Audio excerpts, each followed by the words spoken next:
Morning guys, my name is Crystal and welcome to my YouTube channel. Welcome old subscribers, welcome new. If you like my videos, please press the like button and please do subscribe. Alexa, what's the time please? It's 8:48 a.m. Alexa, what's the date today? It's Thursday the 3rd of November. And Alexa, what's the weather like? Alexa. Currently, in Rochester it's 12 degrees Celsius with rain. You can expect more of the same today, with a high of 12 degrees and a low of 7 degrees.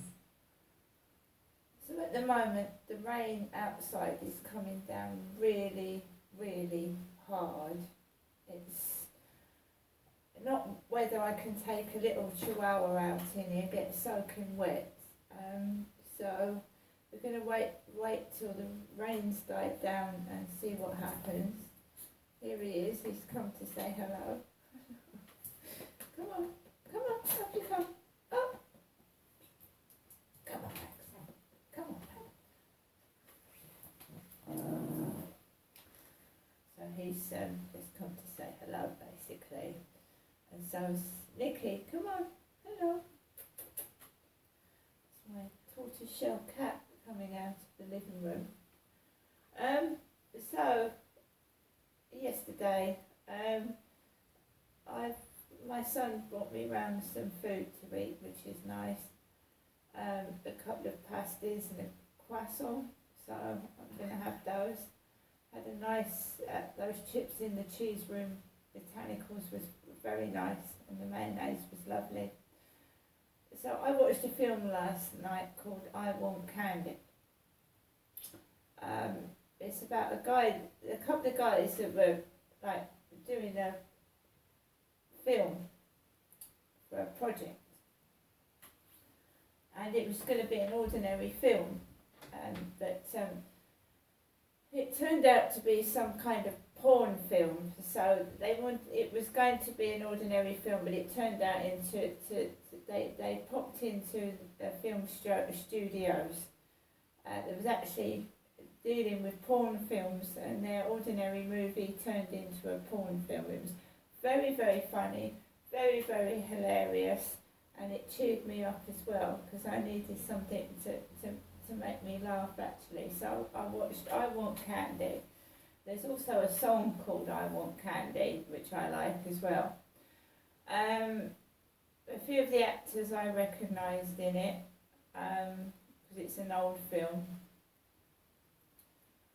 I went to bed early last night, just felt very, very tired. And my mum's just rung me this morning. I've yet to listen to my mum's answer phone message. I feel like I've got a sore throat. There's not a lot you can do when it's tipping down with rain, is it? I'll show you. Just go outside my door.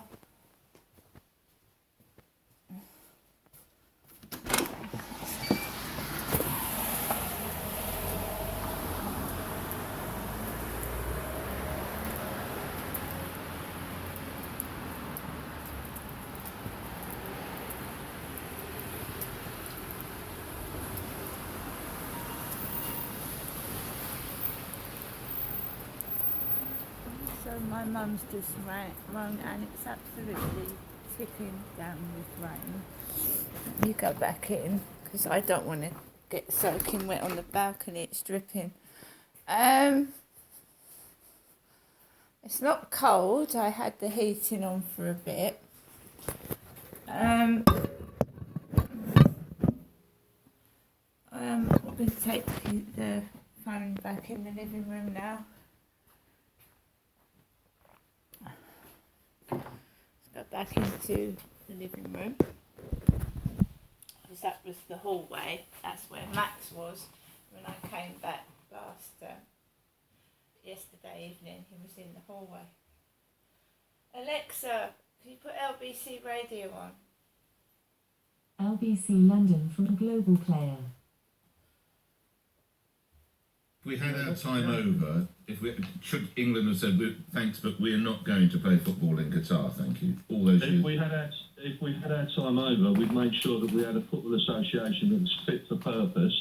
We'd made sure that FIFA was not a corrupt organisation. We'd made sure these choices were transparent and everybody was accountable for their decisions. So, they should never have gone there in the first place. Should never have broken up the seasons like it has done. The first time it's ever been done. It's only done for financial reasons. Just to remind, you're obviously closer to the game than I am, although I do follow a team not particularly well this year. What's going to happen? They all take November off, do they? Is that what's going to happen with these blokes? Well, they want the football season suspended now until Boxing Day. So this weekend, I think they play this weekend, don't they? And is that it then? Yeah, I think it's 2 more games. I'm not sure exactly, but right. There's a 6-week break right up till Christmas.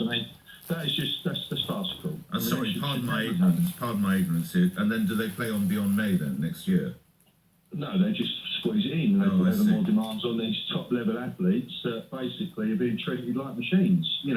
We expect to see the likes of, whether it's Harry Kane or whomever, performing week in, week out because we're paying top dollar to go and watch them in the stadiums and through Sky Sports. And yet we're not giving these guys any chance to rest. They've been playing every 3 days this season. I did notice that actually. There's one team that seems to be out on the TV every single day of the week, and you've got to. I know they have enormous squads, but any team loses a player of Harry Kane's ability or whatever, it's going to be a massive dent. Lee, thank you for your input on that. Look, continue talking football. Paul in Evesham. Paul, will you be watching the World Cup, sir? Good morning. Oh, hi Nick. Good to speak to you. Good to have you. Yeah, I'll be watching the World Cup, Nick. Should it have gone there? Well, probably not, Nick. But my point is, I wonder how many of these people who are saying that we shouldn't go and we should pull out, how many of them would take a cheap flight with Qatar or one of these other airlines? I don't think there are cheap flights on Qatar. It's quite an expensive airline, isn't it? Well, I just feel it's a little bit hypocritical. If you go back to England in the 1800s, there were huge human rights abuses, and I think change takes time, and it just doesn't make sense to fall out with these nations. It doesn't serve anybody. I think you have to put your point across respectfully, wear armbands, and change happens over time, but it just doesn't make sense to be falling out with these people. Thanks for that. Dell says, why are you going on about the World Cup? Just a few weeks till kick-off. These workers that built the stadiums, they weren't forced to go. No, but we know 36 died. I think it will actually be hundreds that died. And of course, then human rights charities point to the thousands who still haven't got all the money they need. Graham says Brits flock to Dubai for their holidays in their thousands every week. Exactly the same migrant labour is used to build the hotels and tourist attractions there. Why do we not hear the same? I remember I had been to Dubai, and I was once, I don't know where I was going, I was in a taxi, and a couple of these buses with these migrant workers who've been working, I don't know, on a hotel or something like that, and they looked, I'm not to use this expression for a human being, but they looked utterly spent, these young men. They were, the heat is brutal, as you know, if you've ever been to Dubai.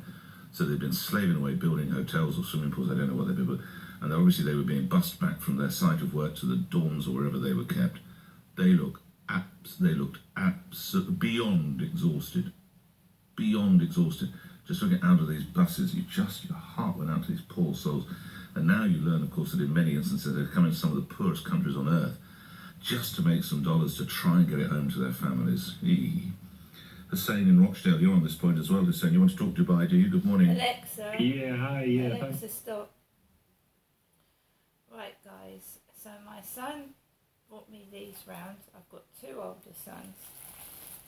So these come from Rochester Railway Station, inside the railway station. So we've got a chocolate roll here. We've got, I don't know what this is. It looks nice. I don't know what it is. And we've got 2 pasties. I think one of them's chicken. So my son brought me round these last night. My other son is in the Philippines at the moment, and he flew down to the Philippines. He showed me some lovely pictures of him and his girlfriend in the Philippines. But obviously you've got to remember that the Philippines gets bad weather as well, and tropical cyclones. I don't know what they are. I've never experienced one. I haven't got a passport. I haven't been to a foreign country myself. Me, Crystal, has not been to a foreign country. I don't have a passport. But at the moment, one of my sons is in the Philippines with his girlfriend, and I don't know whether they're going to experience a tropical cyclone. As I said, I can't really leave Great Britain because I haven't got a passport, so I'm not very good with hot weather or really cold weather either, so maybe it's not for me anyway. So guys, I'm going to get off now. I'm going to finish my cup of coffee and hope the rain dies down and I can take Max out a bit later on. I'm not cross, I'm not angry. My mum rang just now. My mother Jennifer, she is my mother. My dad died in 2021. Derek did. Dell died in 2021 of a sudden death, and he had to have an autopsy. An autopsy because he hadn't been to hospital for 2 years, and they wanted to see what my dad died of, and he died of a heart attack, and secondary to that was COPD because he had lung problems breathing. Right? I don't like being reminded of the body that I saw in the coffin, because his mouth was stitched up in zigzag lines like a scarecrow. My dad's face looked like a scarecrow in the coffin. There was thick brown stitches on his eyes and his mouth, and I don't like being reminded of it. But there you are. Some things do, like if you see a toy with zigzags on it, or a film with a scarecrow on, Wurzel Gummidge, things like that. They, you know, my dad's face was sewn up. He'd had an autopsy. Now, whether, you know, we all die. It's a common fact. We all die, and when you're dead, you can't feel any pain. So, if someone wants to, in quotes, intimidate me, high up, whatever, you don't feel a thing when you're dead. So when someone says to me, do you think there's an afterlife? I like to think there is. We all would like to think there's an afterlife. It keeps us going, thinking that there's something there after we die. But nobody knows. No one's come back from the dead and told us, right? I have an idea who I'm being intimidated by, but I can't say it because they're high up.